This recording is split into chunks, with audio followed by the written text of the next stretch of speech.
Hai guys, Assalamualaikum warahmatullahi wabarakatuh. Perkenalkan, sebelumnya nama saya Ahmad Firdaus.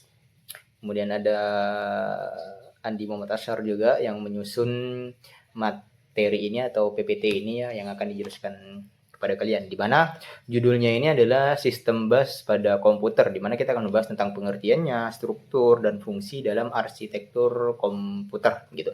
Di mana ini tugas dari mata kuliah OAK atau organisasi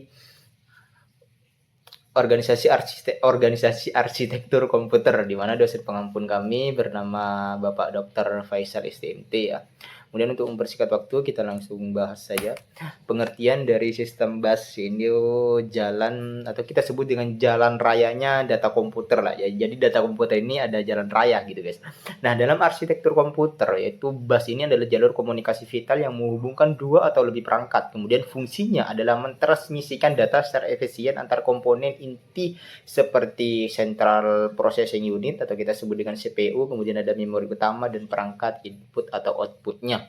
Nah, kemudian bus ini merupakan media transmisi bersama gitu, di mana semua perangkat ini terhubung dapat mendengar lah gitu. Artinya perangkat ini dapat mendengar sinyal gitu. Tanpa sistem bus yang efisien, komponen komputer tidak dapat berkomunikasi satu sama lain seperti itu. Nah, kemudian struktur interkoneksi bus. 3 jalur utama. Jadi strukturnya ini, sistem bus ini terjadi dari ratusan saluran individual kan, yang dikelompokkan menjadi 3 bagian. Nah, yaitu 3 bagian utama ini untuk memastikan komunikasi data yang lancar dan terorganisir di dalam komputer. Yang pertama ada data bus, yaitu saluran untuk perpindahan data, kemudian ada address bus, yaitu saluran untuk informasi alamat lokasi, kemudian ada control bus, yaitu saluran untuk sinyal, kontrol, dan pengaturan gitu. Untuk pembahasannya mungkin langsung kita bahas saja apa itu data bus gitu. Oke, data bus ini lintasan perpindahan data, yaitu data bus ini adalah lintasan utama untuk perpindahan data antar berbagai modul lah, CPU, memori ataupun input atau outputnya. Nah, kemudian memiliki sifat bidireksional, itu dua arah. Jadi sifatnya itu dua arah, memungkinkan CPU untuk mengirim dan menerima data. Lebar bus misalnya 32 bit atau 64 bit. Nah, secara langsung ini menentukan jumlah data yang dapat ditransfer dalam satu siklus. Nah, data dari lebar data bus ini sangat mempengaruhi kinerja sistem, yaitu secara keseluruhan data ini membatasi kecepatan maksimum transfer seperti itu. Contohnya seperti ini. Sebuah data bus lebarnya 64 bit nih. Kemudian dapat mentransfer 64 bit data sekaligus, yaitu secara signifikan dan meningkatkan throughput sistem gitu. Nah, kemudian kita bahas tentang address bus. Ini menunjuk pada lokasi data. Address bus ini berperan krusial dalam menentukan lokasi spesifik untuk penyimpanan atau pengambilan data. Ini bersifat unidireksional atau kita sebut dengan satu arah sifatnya gitu. Nah, informasi alamat ini hanya mengalir dari CPU yaitu menuju memori atau perangkat input-outputnya. Jadi mereka satu arah gitu. Kemudian lebar address bus ini secara langsung ini menentukan kapasitas memori maksimum yang dapat diakses oleh sistem. Kemudian rumus kapasitas memori yang dapat diamati adalah 2n byte, di mana n ini adalah lebar busnya. Kemudian contohnya seperti ini. Address bus ini 32 bit ini dapat mengalamati 2 pangkat 32 lokasi memori atau sekitar 4 GB. Nah, ini fungsinya address bus gitu. Nah, kemudian kita bahas soal control bus itu apa sih gitu. Control bus ini bertindak sebagai polisi lalu lintas. Artinya ada kontrolnya lah gitu. Dan mengontrol di mana control bus ini mengontrol akses dari pengguna data bus serta address busnya gitu. Antara data bus yang awal tadi kita bahas serta address busnya ini dikontrol oleh control bus. Ini memastikan agar operasi ini berjalan sesuai prioritas dan mencegah tabrakan data antar berbagai perangkat yang menggunakan bus. Yang pertama ada memori read or read gitu. Nah, ini sinyal yang menginstruksikan memori untuk menulis atau membaca data. Kemudian input output read and read. Nah, ini perintah yang mengontrol operasi atau tulis atau baca dari perangkat input dan outputnya. Kemudian ada transfer ACK, yaitu sinyal konfirmasi bahwa transfer data ini telah selesai dan diterima. Kemudian ada bus request atau grant lah. Ini mekanisme untuk meminta atau memberikan izin pengguna, yaitu pengguna bus antar perangkat. Kemudian yang kelima ini ada yang namanya interrupt request, yaitu sinyal yang digunakan perangkat input atau output ini untuk meminta perhatian dari CPU seperti itu. Nah, kemudian untuk hierarki bus ya, mungkin ini akan dijelaskan oleh teman saya, yakni Andi Muhammad Ashar ya.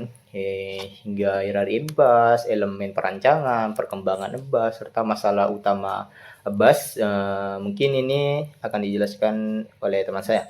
Oke, kepada Andi, bukan mungkin lagi, ini memang dijelaskan oleh dia. Oke, mungkin kepada teman saya Andi Muhammad Ashar, saya persilahkan. Baiklah, langsung saja. Hierarki bus, single dan multiple arsitektur. Single bus arsitektur. Dalam arsitektur bus tunggal, semua komponen utama komputer seperti CPU, RAM atau I/O terhubung ke satu bus sistem. Kesederhanaannya berpotensi menciptakan kemacetan yang dapat menghambat kinerja sistem jika banyak data ditransfer secara bersamaan. Multiple bus arsitektur.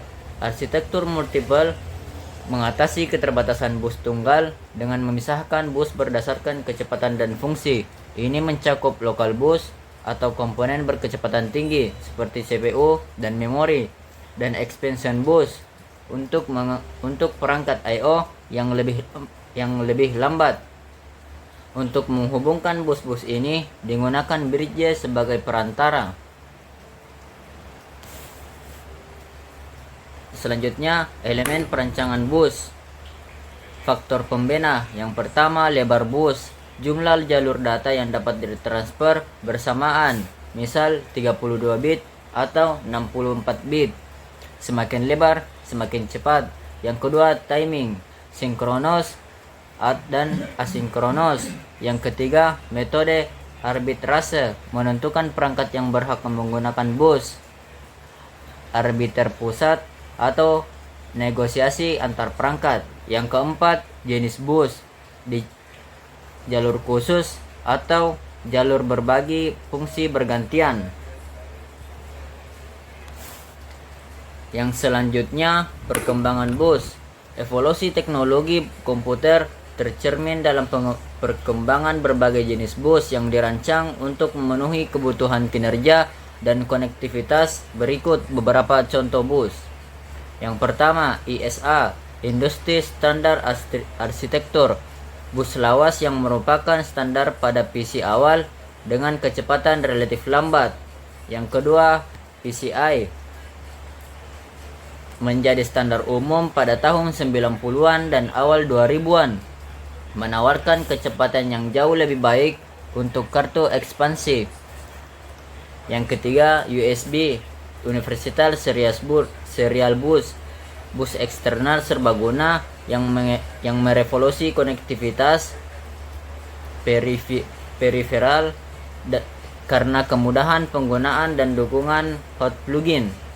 Yang keempat, PCI Express, standar bus berkecepatan tinggi saat ini digunakan untuk komponen vital seperti kartu grafis dan SD NVMe.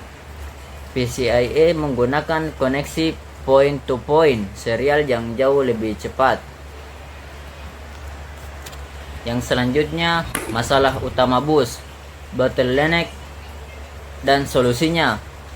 Meskipun esensial bus seringkali menjadi titik hambatan dalam kinerja sistem, pertanyaannya, mengapa sistem bus harus terus berkembang menjadi relevan? Karena adanya disparitas kecepatan antar komponen. Yang pertama, kecepatan CPU meningkat pesat. Yang kedua, kecepatan memori dan I/O tertinggal. Yang ketiga, bus bottleneck. Kesenjangan kecepatan ini menghambat transfer data. Untuk mengatasi masalah ini dan memastikan sistem kinerja optimal, beberapa solusi yang diterapkan dan terus dikembangkan yaitu cache lebih besar, memori lebih cepat dekat CPU, mengurangi akses memori utama yang lambat, bus yang lebih lebar, meningkatkan jumlah jalur data untuk transfer informasi lebih banyak. Yang ketiga, arsitektur multiple bus, memisahkan bus berdasarkan kecepatan dan fungsi untuk optimal lalu lintas data. Baiklah, sekian dari saya serahkan kepada teman saya. Oke, terima kasih kepada Andi Muhammad Asar yang sudah menjelaskan tentang apa tadi? Hierarki bus, single ataupun multiple arsitektur, kemudian ada elemen perancangan bus, itu faktor pembedanya, serta perkembangan bus dan masalah utama bus itu apa saja gitu. Oke, terima kasih kepada Andi Muhammad Asar. Kemudian saya akan menjelaskan tentang kesimpulannya. Nah, kesimpulan sistem bus itu sebagai jantung komputer ini ya. Yang pertama itu jalur komunikasi vital. Bus ini adalah jalur komunikasi vital yang apa istilahnya? Yang menghubungkan CPU, memori, dan input outputnya. Kemudian 3 komponen utamanya itu terdiri dari data bus tadi, transfer bus, address bus, lokasi, ya kan. Kemudian kontrol bus itu kontrolnya yang sudah dijelaskan di awal tadi. Kemudian ada dampak performa yaitu lebar dan kecepatan bus. Ini mempengaruhi sekali karena performa sistem ini karena mempengaruhi performa sistem secara keseluruhan. Lebar dan kecepatan bus ini sangat penting gitu. Kemudian ada evaluasi teknologi, evaluasi dari ISA, kemudian PCI, and then USB, PCIe, kemudian ini menunjukkan yaitu peningkatan kecepatan dan efisiensi. Mungkin bagian ini tadi sudah dijelaskan juga oleh teman saya, yaitu Andi Muhammad Asar. Kemudian ada solusi bottlenecks, yaitu solusi bottlenecks ini cas ini semakin besar ya, kemudian bus lebih lebar dan arsitektur multiple bus ya. Mungkin sekian presentasi dari kami. Jika ada salah kata mohon maaf yang sebesar-besarnya. Dari saya cukup sekian. Semoga materi ini bermanfaat bagi kalian yang mendengarkan videonya. Assalamualaikum warahmatullahi wabarakatuh. See you next time guys.